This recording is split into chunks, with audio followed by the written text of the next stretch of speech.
Hello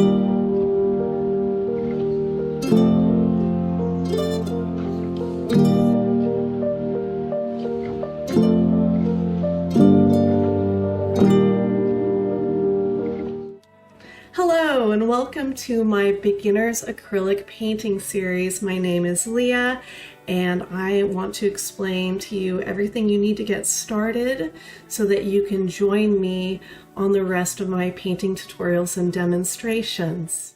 I prefer acrylic paints because they're fast on drying, which allows you to place your hand down in certain areas of the painting that's already dry for steadiness. And then also for small spaces, you need a place to store these things. So you can put them with some sort of protective cover or a piece of paper in between the paintings, and you can store them in stacks and keep your painting going. When using a wet palette, acrylic painting is also extremely thrifty. You can pour very small amounts of paint and keep on using them for many paintings on even a weekly basis.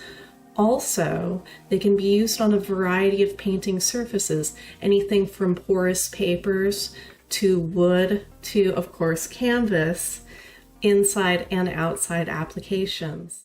You can also use acrylic paint very lightly with water on porous surfaces for transparent techniques, and then, of course, opaquely to build up depth and to build up opacity in your paintings, which I do frequently in my demonstrations.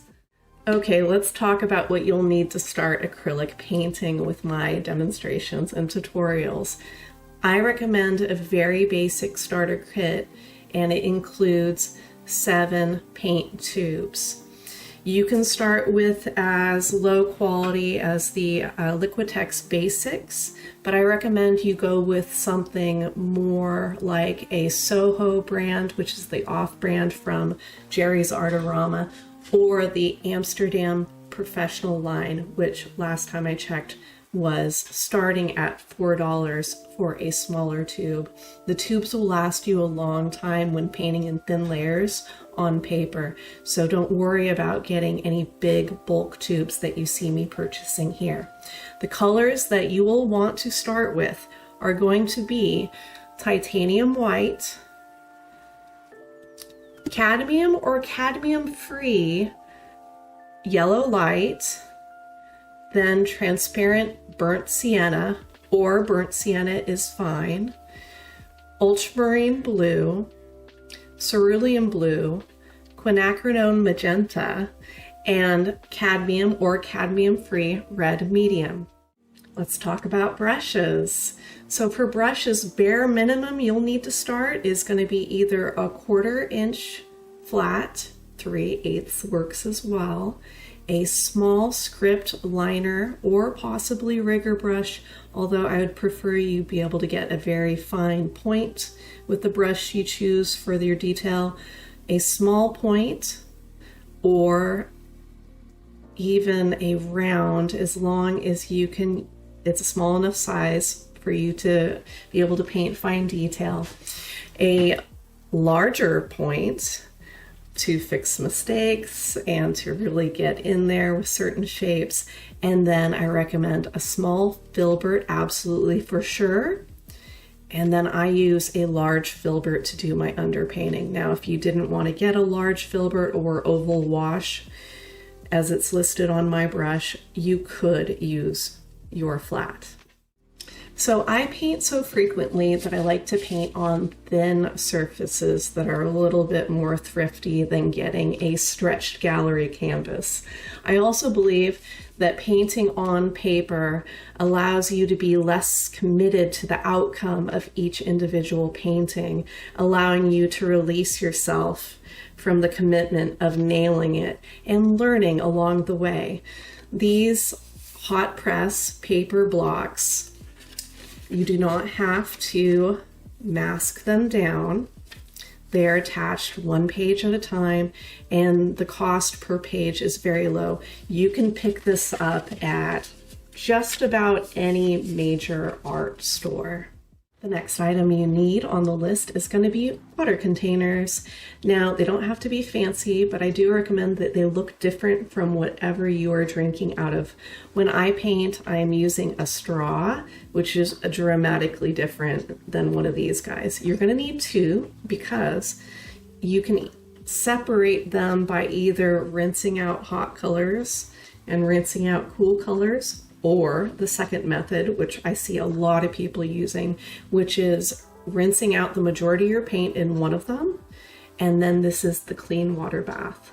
I like having the clean water bath because if you were to make a small mistake that you wanted to erase and it was on top of otherwise dry paint, you can just take a clean brush, put it in the clean paint water, otherwise paint water, and just wipe that right off. Next thing we're going to move on to is the Stay Wet palette. Now, you could make one of these for yourself, but they are not that much. The mixing space on this one is 8 by 6.5, which will give you about that much space. I have paints going on from weeks ago and they are still fine. The reason for that is I store it in the refrigerator, somewhere away from food, but it has a nice airtight lid. I rinse the sponge out with water from here to there. For the most part though, I clean away the mixing area. I clean up the edges with a palette knife, and then I continue using the same palette week after week, and I do not waste very much paint at all. There are a few final items that you need, and they are going to be either paper towels or rags, something to wipe the paint off on. And remember, the more paint that you wipe off on a paper towel, the less paint is going to go down your drain. And I do not recommend rinsing off dramatic amounts of paint and then washing it down your bathroom sink. Other items are going to be some sort of paper, doesn't need to be a cute little fancy notebook, and some sort of pencil. It does not need to be a fancy mechanical pencil, although I do enjoy my fancy mechanical pencil. And the absolute last thing, and you do not need this, it's the artist's tape. Now, if you want to mask off a border on your painting, go ahead. It's super fun to take off at the end. But if you're going to do this, use washi tape or some sort of low tack tape. All of these materials are going to be listed on my website, and it's going to be linked in the description below. I wish you luck in collecting all of your art materials for my tutorials, and I hope that you will join me in the next video where I show you how to set up a modest but reasonable and workable painting space. Until next time, happy painting!